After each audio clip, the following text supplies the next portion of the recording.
La Côte d'Ivoire, fin prête pour la conférence de Paris sur le climat. Le ministère de l'Environnement a présenté ses travaux au chef de l'État Alassane Ouattara.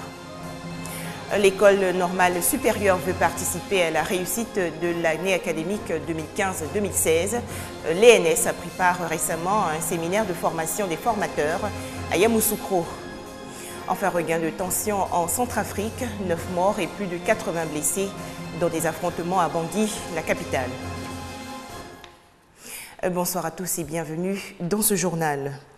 À quelques mois donc de l'ouverture de la conférence de Paris sur le climat, la Côte d'Ivoire termine l'élaboration de son plan d'action climat. Le ministre de l'Environnement, Rémi Alakwadio, a communiqué la stratégie ivoirienne au chef de l'État Alassane Ouattara. Il s'agit des engagements du pays en matière de réduction de gaz à effet de serre. La conférence de Paris sur le climat va se dérouler du 30 novembre au 11 décembre prochain. Les délégations de 195 pays, dont la Côte d'Ivoire, vont tenter d'arracher un accord international sur le climat. Et rappelons à toute fin utile l'agenda du président de la République. Alassane Ouattara va effectuer une visite d'État du 27 au 30 septembre prochain dans les régions du Haut-Sassandra, du Gor et du Lodjibois. Votre serviteur, la RTI, va bien entendu diffuser ces différentes rencontres avec les populations. Toujours en Côte d'Ivoire, Yamoussoukro, dans la région des Lacs, a abrité récemment un séminaire de formation des formateurs. Ces travaux ont été entrepris par le club Félix Houphouët-Boigny, des pédagogues de la paix et de la non-violence de l'école normale supérieure. Cette rencontre veut apporter sa contribution à la réussite de l'année académique 2015-2016. Brahima Doumbia et Kader Sogodogo de RTI Bouaké. Est une quête permanente et la Fondation Félix Houphouët-Boigny pour la recherche de la paix s'inscrit dans cette constance. C'est pourquoi elle vient d'organiser à Yamoussoukro un séminaire en collaboration avec l'École normale supérieure d'Abidjan et ENS sur le thème « L'éducation à la culture de la paix, de l'affaire de l'école à une pédagogie de la paix ». Le séminaire qui s'adresse au club Félix Houphouët-Boigny des pédagogues de la paix et de la non-violence de l'École normale supérieure d'Abidjan a pour objectif majeur de mener une campagne de sensibilisation de proximité en faveur de la culture de la paix dans les universités et grandes écoles. Aussi, ce club entend-il apporter sa contribution dès la rentrée scolaire 2015-2016. Selon Dr Djeneba Doumbia, directrice du département de la recherche de la paix de la Fondation Félix Houphouët-Boigny, ce séminaire permettra aux participants de partager cette vision d'une éducation désormais porteuse de paix qui peut atténuer ou prévenir les conflits, les tensions et les crises. Une éducation qui contribuerait ainsi à construire la paix dans les différentes communautés et dans la nation. La filière noix de cajou du département de Dabakala fait son bilan. Plus de 10 milliards de francs CFA ont été générés cette année par les producteurs. Ils ont participé récemment à une rencontre organisée par le conseil municipal de Dabakala. Plusieurs sujets au centre des échanges, notamment la création d'une usine de traitement de l'anacarde. Les explications de Walter Amadou Ouattara de RTI Bouaké. Travaux routiers, nouveaux lotissements, réalisation d'infrastructures socio-économiques, réhabilitation et construction d'établissements scolaires sont entre autres des actions posées par la municipalité de Dabakala au cours de l'année 2015. C'est pour faire le bilan mi-parcours de l'exercice de l'année 2015 et réorienter les objectifs de l'équipe municipale afin de les adapter aux besoins des populations que la 3e session ordinaire du conseil municipal a été convoquée. Il en ressort que le bilan est positif. Ce sont plus de 100 millions de francs CFA qui ont été investis pour le mieux-être des populations. Cependant, des problèmes demeurent, notamment le chômage des jeunes, l'accès à l'eau potable et la mauvaise qualité de l'électricité à Dabakala. Le jour où on gagne l'eau, l'eau est vraiment pas buvable. On est obligé de garder l'eau jusqu'à une certaine heure avant d'utiliser l'eau. Face à ces difficultés et aux maigres ressources de la commune, le maire de Dabakala appelle à l'union et à la solidarité des cadres. Le château d'eau de la commune de Dabakala a été mis en place en 1977. À l'origine, c'était pour une production de 20 m3/h avec une population avoisinant les 13 000 habitants.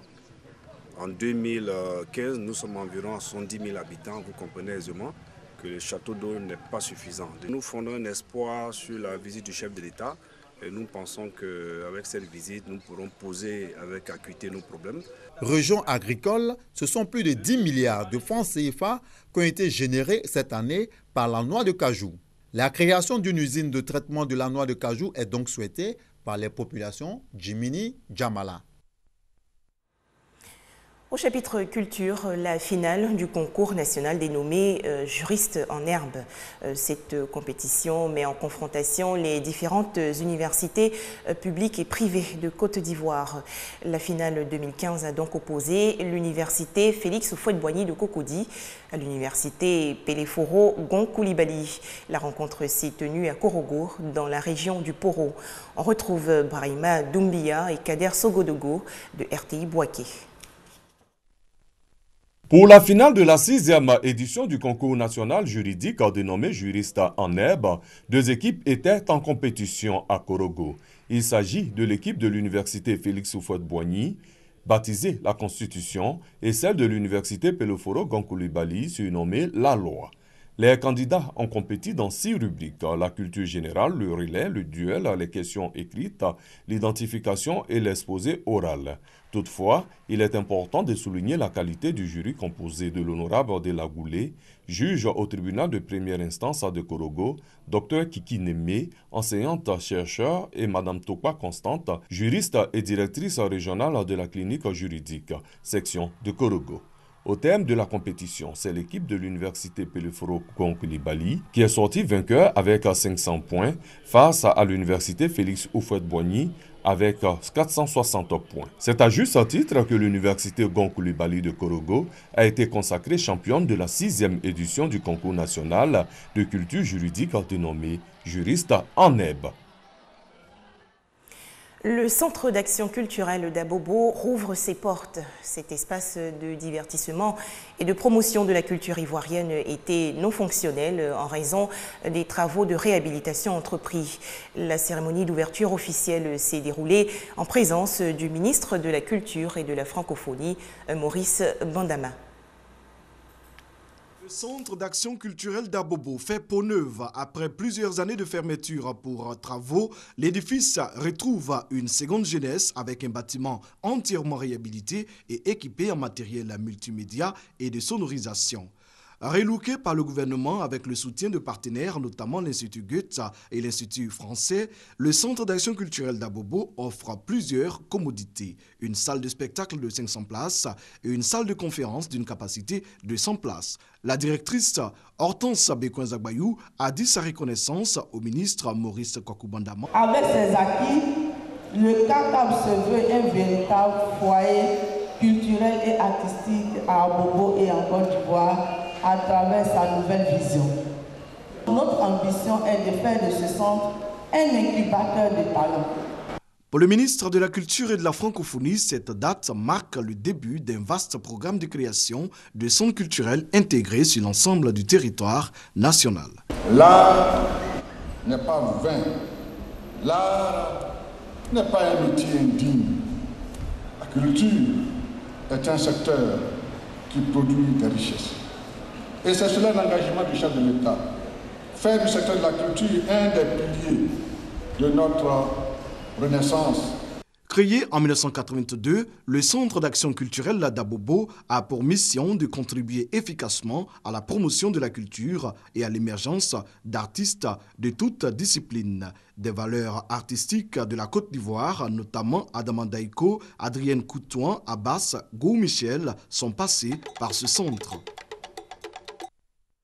Un commentaire de Serge Coléa.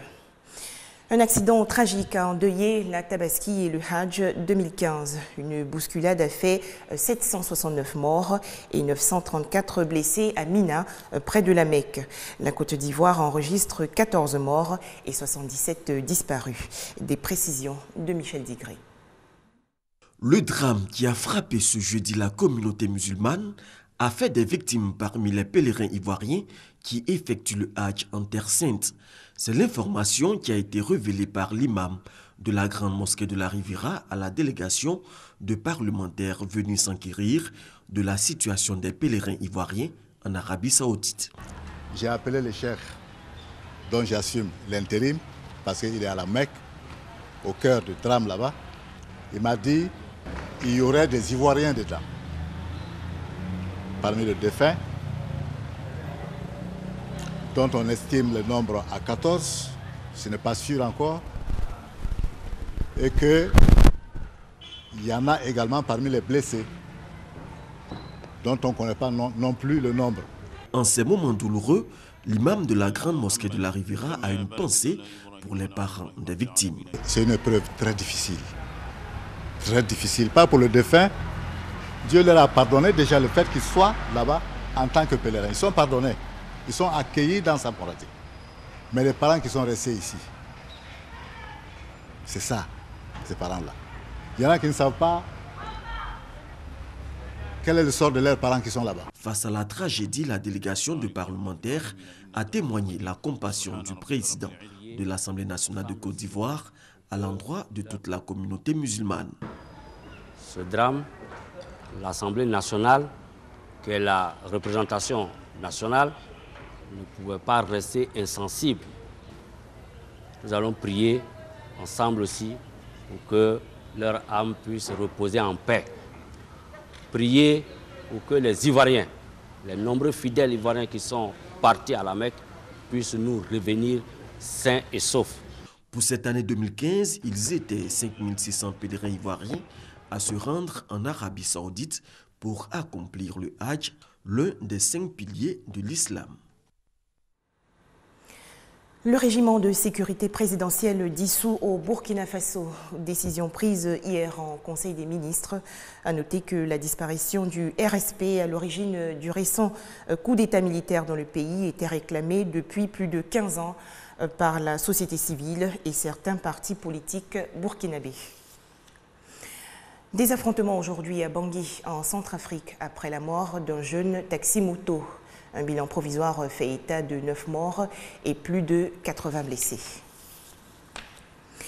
Les pays pauvres vont bientôt bénéficier d'une aide financière de la Chine. Le président chinois Xi Jinping a annoncé aujourd'hui à la tribune des Nations Unies la création d'un fonds d'aide au développement de 2 milliards de dollars. Voilà, très bonne soirée à vous sur RTI2. Je vais donc vous retrouver demain avec beaucoup de plaisir.